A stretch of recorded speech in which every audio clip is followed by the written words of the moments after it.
रक्षाबंधन के दिन लगेगा चंद्र ग्रहण। राखी के दिन चंद्र ग्रहण, तो कब बांधे राखी। बस राखी बांधते हुए न करें ये गलती। 28 अगस्त 2026 को देश भर में रक्षाबंधन का पावन त्योहार मनाया जा रहा है। भाई बहन के प्रेम को समर्पित ये पर्व कई शुभ संयोगों के बीच रहेगा, लेकिन इसी दिन साल का आखिरी चंद्र ग्रहण भी लगने जा रहा है। हिंदू धर्म में ग्रहण को अशुभ काल माना जाता है। इस अवधि में राखी बांधने से लेकर पूजा पाठ करने तक के शुभ कार्यों को करने से बचने की मान्यता है। ऐसे में रक्षाबंधन पर लगने जा रहे इस ग्रहण को लेकर यह जानना जरूरी हो गया है कि क्या इस चंद्र ग्रहण का असर भारत में पड़ेगा। क्या ग्रहण के कारण राखी बांधने में वक्त कोई भी बदलाव करना होगा। इसके बारे में सारी जानकारी आपको इस वीडियो में मिलेगी। इस साल 28 अगस्त 2026 यानी कल शुक्रवार को रक्षाबंधन मनाई जा रही है। इस दिन चंद्र ग्रहण सुबह 6:53 से शुरू होगा। ग्रहण का जो अंत है वो दोपहर 12:31 पर होगा। लेकिन सबसे जरूरी बात यह है कि ये साल का आखिरी चंद्र ग्रहण है, पर ये भारत में दिखाई नहीं देगा। इसलिए किसी भी तरह के नियम और सूतक दोनों ही यहाँ मान्य नहीं होंगे। देश भर में बिना किसी बाधा के रक्षाबंधन का त्योहार सामान्य तरीके से मनाया जा सकेगा। लेकिन रक्षाबंधन के दिन राहु काल का समय जरूर रहेगा।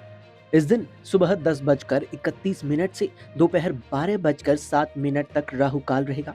ऐसे में आप सुबह 10:31 से पहले ही अपने भाई को राखी बांध सकती हैं। 28 अगस्त को राखी बांधने का जो शुभ मुहूर्त है, अब वो भी जान लीजिए। दरअसल इस दिन 3 खास शुभ मुहूर्त बन रहे हैं। पहला है सुबह 5:57 से लेकर 9:48 तक। इसके बाद दूसरा है सुबह 7:33 से सुबह 9:10 तक, और तीसरा है सुबह 9:10 से 10:46 तक का।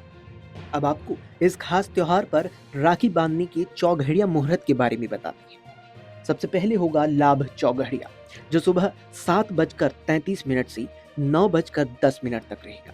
इसके बाद होगा अमृत चौघड़िया, जो सुबह 9:10 से 10:46 तक रहेगा।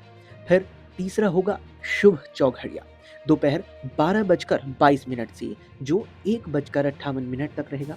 और फिर है चर चौघड़िया, जो शाम 5:11 से शाम ही 6:46 तक रहने वाला है।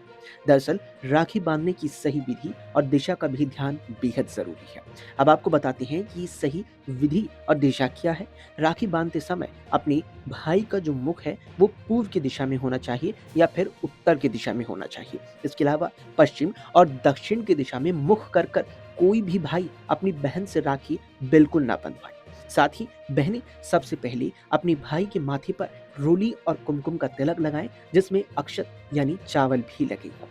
इसके साथ ही धर्मशास्त्रों में ये भी कहा गया है कि रक्षा सूत्र हमेशा भाई की दाहिनी कलाई पर ही बांधा जाना चाहिए, यानी हमेशा उसे सीधे हाथ पर ही बांधा जाना चाहिए। और इस पूरी प्रक्रिया के बाद अपने भाई को मिठाई खिलाकर आरती भी जरूर करें।